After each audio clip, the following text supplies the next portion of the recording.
ஓம் சாய்ராம்.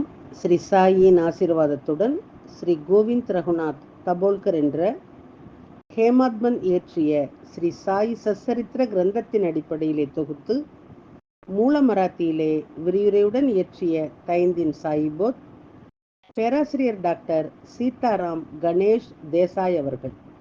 இந்த நூலின் தமிழ் மொழிபெயர்ப்பு ஸ்ரீ சாயின் தினசரி ஞான போதனை தொகுத்து வழங்குபவர் டி.ஆர். மாதவன் அவர்கள்.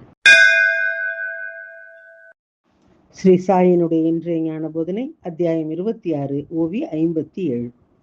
அதே போல மும்பாபூரை சேர்ந்த ஹரிச்சந்திரா என்ற குடும்பஸ்தரின் மகன் காக்காய் வெளிப்பு நோயால் அவதிப்பட்டு அதனால் மிகவும் மன உளைச்சலுக்கு ஆளாகியிருந்தார். விளக்கம்: மும்பையைச் சேர்ந்த இல்லறவாசியான சேட் ஹரிச்சந்திர பித்தளையனுடைய மகன் வலிப்பு நோயால் பாதிக்கப்பட்டிருந்தார். இதனால் பித்தளையே மிகவும் கலக்கமடைந்தார். அவர் இந்திய மற்றும் வெளிநாட்டு மருத்துவர்களிடம் சிகிச்சை நாடினார். ஆனால் எதுவும் அவருக்கு பலன் அளிக்கவில்லை. இப்போது அவர் துறவிகளை நாட வேண்டியிருந்தது. கிபி 1910 தாஸ்கனுவினுடைய கீர்த்தனையால் பாபாவின் புகழ் பரவலாக பரவியது. மேலும் பல பக்தர்கள் ஷீரடிக்கு வரத் தொடங்கினர். ஷீரடி ஒரு சிறிய கிராமமாக இருந்தது.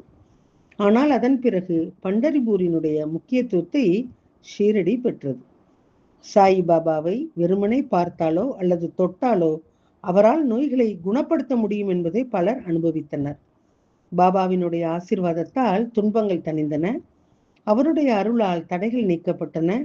பாபாவினுடைய பெருமைகளை தன்னுடைய காதுகளால் கேட்டறிந்தும் அவருடைய புத்தகங்களிலே அவரை பற்றி படித்தும் பித்தளையும் பாபாவை காண விரும்பினார்.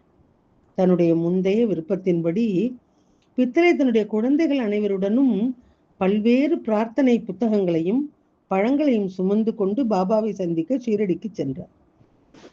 அவர் நோயுற்ற குழந்தையை பாபாவின் பாதங்களிலே வைத்து வணங்கினார். அப்போது ஏதோ ஒரு விசித்திரமான சம்பவம் நிகழ்ந்தது. பித்தளை பொருட்கள் ஒன்றோடொன்று மோதி சத்தம் எழுப்பின. சாயியை கண்டதும் பித்தளையனுடைய மகன் சடாரென மயங்கி விழுந்தான்.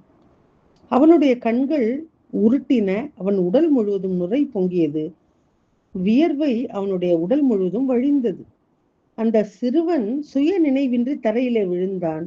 இதற்கு முன்பும் பலமுறை அந்த சிறுவனுக்கு இது போன்ற வலிப்பு ஏற்பட்டிருந்தாலும் இவ்வளவு நேரம் அவன் சுய நினைவின்றி இருந்ததில்லை. என்ன நடக்கிறது என்று அவனுக்கு தெரியாததால் அவன் பிழைப்பானா என்று அவள் சந்தேகிக்க தொடங்கினார்.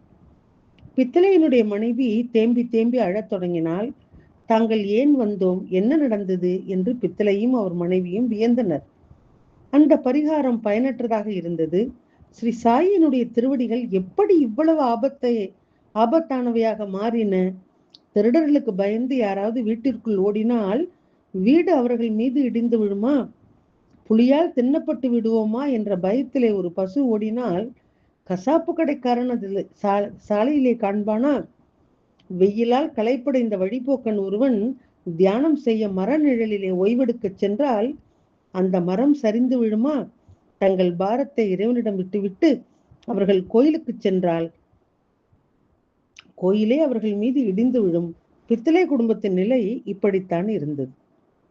பிறகு பாபா பித்தளைவுக்கு ஆறுதல் கூறி, கொஞ்சம் பொறுமையாக இரு, குழந்தையை தூக்கி கொண்டு மருத்துவமனைக்கு போய் என்றார்.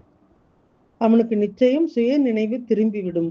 1 மணி நேரத்திலே இந்த குழந்தையினுடைய உடல் மீண்டும் உயிர் பெற்றுவிடும், அவசரப்படாதே என்று கூறினார். குறிப்பு: உங்கள் தலையணையை விட்டு பிரியாத, எப்போதும் சாந்தமாக இருக்கும் தனித்துவமான தோற்றம் பெற்றவர்.